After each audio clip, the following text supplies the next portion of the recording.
राधे राधे। श्री हरिदास श्री कुंज बिहारी। कैसे हैं आप सभी लोग? आई होप कान्हा जी की कृपा से आप सभी लोग अच्छे होंगे। और हमारे श्री जी और लाला जी के दर्शन कर लीजिए। हमारे नन्हे कृष्ण भी बैठे हुए हैं, हमारे लाला भी बैठे हुए हैं, हमारी श्यामा जी भी बैठी हुई हैं। सभी लोगों के आप दर्शन कर लीजिए और कैसे लग रहे हैं कमेंट करके जरूर बताइएगा।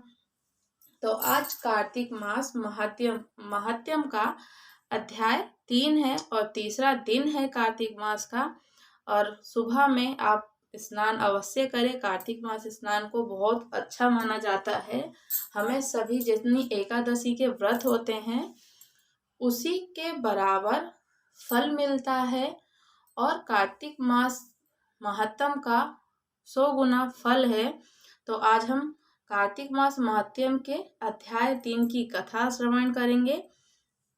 सत्यभामा ने कहा, हे प्रभु, आप तो सभी काल में व्यापक हैं और सभी काल आपके आगे एक समान है। फिर ये कार्तिक मास ही सभी मासों में श्रेष्ठ क्यों है? आप सब तिथियों में एकादशी और सभी मासों में एक कार्तिक मास को ही अपना प्रिय क्यों कहते हैं?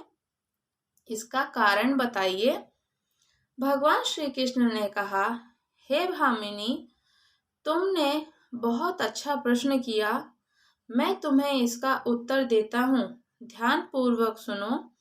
इसी प्रकार एक बार महाराज बैन के पुत्र राजा पृथ्वी ने प्रश्न के उत्तर में देव ऋषि नारद से प्रश्न किया था कि जिसका उत्तर देते हुए नारद जी ने उसे कार्तिक मास की महिमा बताते हुए कहा, हे राजन, एक समय शंख नाम का एक राक्षस बहुत बलवान एवं अत्याचारी हो गया था।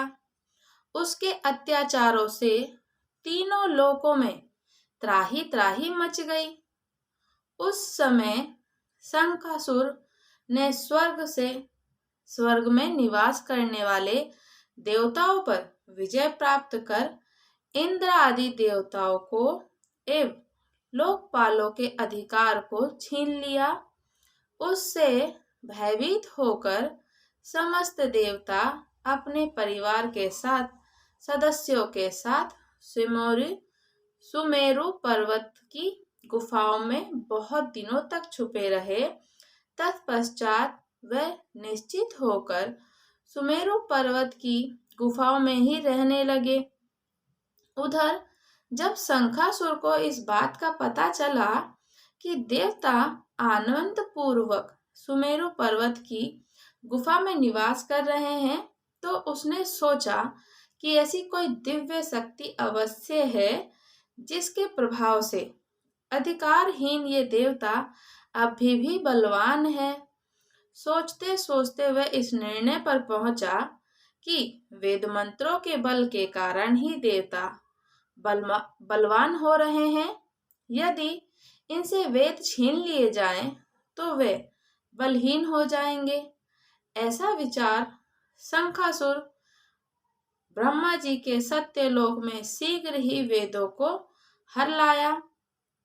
उसके द्वारा ले जाए जाते हुए भय से उसके चुंगल से निकल भागे और जंगल में समा गए और जल में ही समा गए। शंखासुर ने वेद मंत्रों तथा बीज मंत्रों को ढूंढते हुए सागर में प्रवेश किया, परंतु ना तो उसको वेद मंत्र मिले और ना ही बीज मंत्र मिले। जब शंखासुर सागर से निराश होकर वापस लौटा तो उस समय ब्रह्मा जी पूजा की सामग्री लेकर सभी देवताओं के साथ भगवान विष्णु के शरण में पहुंचे और भगवान को गहरी निंद्रा से जगाने के लिए गाने बजाने लगे और धूप गंध आदि से बारंबार उनका पूजा करने लगे। धूप दीप नैवेद्य आदि अर्पित किए जाने पर भगवान की निद्रा टूटी और ये देवताओं सहित ब्रह्मा जी को अपना पूजन करते हुए देख बहुत प्रसन्न भी हुए तथा कहने लगे, मैं आप लोगों के इस कीर्तन एवं मंगलाचरण से बहुत प्रसन्न हूँ। आप अपना अभिष्ट प्रदान और वरदान मांगिए, मैं अवश्य प्रदान करूंगा। जो मनुष्य अश्विन शुक्ल की एकादशी से देवोत्थान एकादशी तक ब्रह्म मुहूर्त में उठकर मेरी पूजा करेंगे, उन्हें तुम्हारी ही भांति मेरे प्रसन्न होने के सुख की प्राप्ति होगी। आप लोग जो पाद्य, अर्घ, आचमन और जल आदि सामग्री मेरे लिए लाए हैं, वे अनंत गुणों वाली होकर आपका कल्याण करेगी। शंखासुर द्वारा हरे गए संपूर्ण वेद जल में स्थित हैं। मैं सागर पुत्र शंखासुर का वध करके उन वेदों को अभिला देता हूँ। आज से बीज मंत्र और वेदों मंत्र सहित मैं प्रतिवर्ष कार्तिक मास में जल में विश्राम करूंगा। अब मैं मत्स्य का रूप धारण करके जल में जाता हूँ। तुम सब देवता भी मुनीश्वरों सहित मेरे साथ जल में आओ। इस कार्तिक मास में जो श्रेष्ठ मनुष्य प्रातःकाल स्नान करते हैं, वे सब यज्ञ के अभर्त्य स्नान द्वारा भली भांति नहा लेते हैं।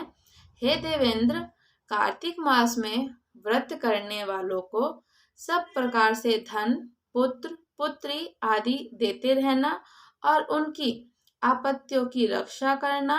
हे धनपति कुबेर, मेरी आज्ञा के अनुसार तुम उनके धन धान्य की वृद्धि करना, क्योंकि इस प्रकार का आचरण करने वाला मनुष्य मेरा रूप धारण करके जीवन मुक्त हो जाता है।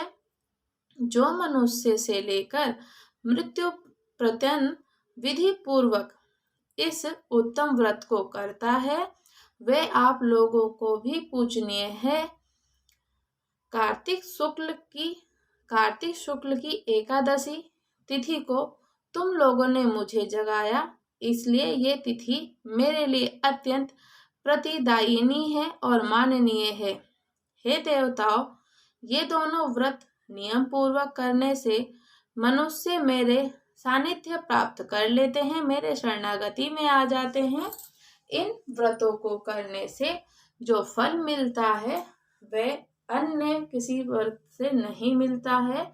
प्रत्येक मनुष्य को सुखी व निरोग रहने के लिए कार्तिक मात्यम एकादशी की कथा सुनते हुए उपयुक्त नियमों का पालन करना चाहिए।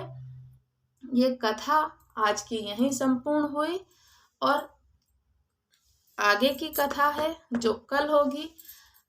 आप हमेशा कार्तिक मास में स्नान करें, सुबह ब्रह्म मुहूर्त में उठें, ब्रह्म मुहूर्त में उठकर अपने जल में गंगा जल जरूर मिलाएं और गंगा जल मिलाकर स्नान करें, दीप दान करें, तुलसी दल अवश्य लगाएं, तुलसी का पौधा लगाना चाहिए हमें।